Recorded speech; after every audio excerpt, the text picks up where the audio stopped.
Hello, I'm John Bachman. Welcome to Newsmax TV. We're here in Tampa at the RNC, and I'm sitting here with Carly Fiorina, who is the co-chair of the Romney campaign in California, also a vice chairwoman of the National Republican Senatorial Committee, and a former CEO of Hewlett-Packard. Thanks for being with us. Great to be with you. All right, so let's talk a little bit about some comments you recently made. You said it would be a great honor to serve in the Romney administration as the Secretary of the Treasury. What would you do differently than what we've seen from Tim Geithner?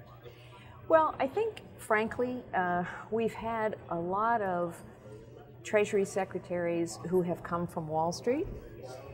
By the way, I'm not running for office here. It's just an observation as a citizen. We've had many Treasury secretaries who've come from Wall Street, and Wall Street is not necessarily the place where experience about where to grow the economy comes from.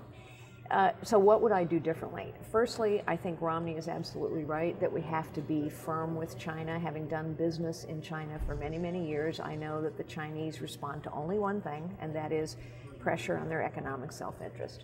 So we have to be firm, and we have to be clear that China must play by the rules that they signed up to, which they manifestly have not. Secondly, I think we need a fundamental rehaul of the tax code. And when I say fundamental, I mean truly fundamental. Our tax code today is 27,000 pages. It is filled with loopholes that benefit mostly big companies and the wealthy. I think we need to throw it out, lower every rate, close every loophole. And I say that because we need a tax code that helps small business, and that means a lot simpler in addition to a lot lower. I know you don't want to think about this, but let's say if President Obama wins re-election, can the U.S. economy, the middle class, particularly small businesses, survive another 4 years of President Obama's policies? Well, I'm very concerned, and I think most people are very concerned, because if you talk to small businesses, let's just look at the data. All the net new job growth in the last 40 years has come from small and new businesses. All of the net new job growth in this country has come from small and new businesses. And yet today, more small businesses are failing and fewer are starting than at any time in the last 40 years. And if you ask why, people say, I can't get through the 27,000 page tax code. The regulatory thicket is impenetrable. I don't know what government is going to ask me to do next. In other words, it's just too hard for small business owners. And I think we're hearing that at the convention. Small business owner after small business owner is standing up and saying, I can't do this anymore. So unless the Obama administration were to change direction dramatically, and frankly, I see no evidence of that. In fact, I see evidence of him doubling down on the same failed policies. I think the engine of growth in this economy, small business and manufacturing, will be stomped on even harder. A recent report, a recent study showed that President Obama's plan to raise taxes on job creators would cost about 700,000 jobs. Do you think that number is low, just about right? Maybe even higher than that? Well, it almost doesn't matter. It's roughly right. In a time where we have 23 million people unemployed or underemployed, at a time when there are such easy ways to put people back to work, let's get the pipeline going. I mean, there's such obvious things we can do. President Obama is going to cost us another 700,000 jobs, plus or minus. I mean, it's a disaster. What is the first thing a Romney administration needs to do? Is it reform the tax code? Is it cut through some of this red tape, eliminate some of this regulation to help out these small businesses? Well, first, I think, and you see Romney doing this already, Romney is declaring his game plan. I'm going to cut discretionary spending by 5%. I'm going to reform the tax code. I'm going to repeal Obamacare. Why is that important? Because what he's doing is giving a signal of his intentions, and that gives small business owners certainty, predictability. Okay, I understand under President Romney my taxes will go down, not up. I understand under President Romney I won't have to figure out how to deal with Obamacare. I understand under President Romney that the tax code will get simpler, that the regulatory thicket will get less thick. You know, those are really important signals. And then, of course, he needs to follow through. And I think it's pretty clear from Paul Ryan's speech last night, they're going to follow through. And day one, what does he need to do to help out the unemployment picture? Everything he's talking about. On day one, he needs to provide certainty and direction. On day one, he needs to, let's just start with something basic. Let's deal with the fiscal cliff. Let's deal with the Bush-era tax cuts and make them permanent so people understand. Let's say to business owners, small, medium, and large. We celebrate your success. We want to make things easier for you, not harder for you. Please grow and hire us and succeed. In other words, the climate that is created for business owners is as important as the specific policy prescriptions. Romney has touched upon his plans, but he still has been criticized by some for not being specific enough about what he's going to do.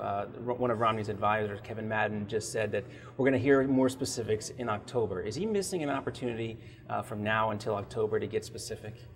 You know, I actually find this criticism a bit mystifying, I have to say. I mean, he's laid out a very specific energy plan. He doesn't talk about all points in every speech because you don't have time to, but if you look at his energy plan, it's really quite specific.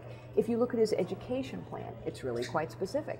If you look at his plan for the first 100 days, I mean, he stood up and said, I'm going to cut discretionary spending by 5% on day one. So I think those are pretty specific things. However, I think what he's signaling through the selection of Ryan, through the plans he's put forward so far, I believe in his speech tonight, what he's signaling is this is now going to be a substantive election debate. I think the debates are critically important. We're not going to have big, airy slogans, hope and change. We're going to have a substantive conversation about real policies and real choices. You're actively working with the NRSC right now. Tell me what you think are the best 3 or 4 chances for the GOP to pick up Senate seats in 2012. Well, of course, we need 4+, and I think we have, great success, great possibilities there. One of the things that we know is the political winds can change, but I think we have great opportunities in Virginia. I think we have great opportunities in Montana and North Dakota. I think we have great opportunities in Hawaii. I think we have great opportunities in Nevada. I think because of a great candidate like Heather Wilson, we have a great opportunity in New Mexico. And I think, honestly, the more substantive the debate is about the differences between Republicans and Democrats. We saw these fantastic Republican governors stand up over the last couple days and say, these are the things that we're doing to make a difference. I think the more substantive the debate, the more seats we pick up. We heard Condoleezza Rice speak last night, and some people have wondered out loud, what are her political aspirations moving forward? Do you think that she could be the type of candidate that could win a Senate seat in California? Well, Condoleezza Rice is a good friend of mine, and first of all, what a fantastic speech she gave last night. I mean, she is such a magnificent leader. Condi has been very upfront and consistent about saying that she doesn't see herself running for political office. And so I think we should take her at her word and rejoice in the fact that we have a leader of her stature who is willing to speak out on the public stage. There are many ways for her to continue to be in public service, which I know she will be, without running for office. And back to Romney, he's sticking to his message of not raising taxes on the wealthy. Do you think this is going to be a tough sell for middle-of-the-road voters? And can you explain what is the best policy and how this policy will help out the U.S. economy? Well, first of all, not raising taxes on the wealthy, that's the Obama spin. Romney is not saying, I'm not going to raise taxes on the wealthy. Romney is saying, I'm not going to raise taxes on anyone.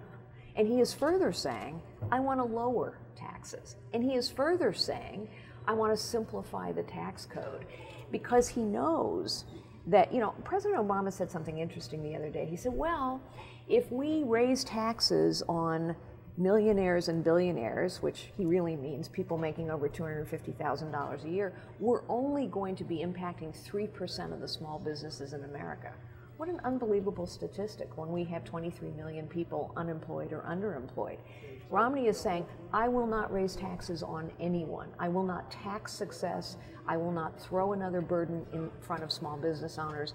We have to lower tax rates, not raise them. In your home state of California, the governor there, Jerry Brown, is talking about raising taxes. There's a terrible financial crisis in the state of California. Is this the absolute worst thing that a governor can do in a situation like this? Yes, and by the way, this data, I'm a business person, so facts and data matter to me. So let's look at the facts and data. In every state where there has been a reform-minded Republican governor, from New Jersey to Nevada to New Mexico, every place that's happened, guess what? Taxes have gone down, deficits have been reduced, budgets have been balanced, and unemployment has gone down. And in those states where Democratic governors have done the opposite, Illinois gets its credit rating reduced. Its budget deficits continue to skyrocket. California is in terrible shape. We have a state government in California that is reduced to worrying about the stock price of Facebook in order to close their budget deficit. Of course, it's the wrong thing to do, to raise taxes. All right, Carly Fiorina, enjoyed talking with you today, and thanks for stopping by. Great to talk with you. And thanks for watching Newsmax TV.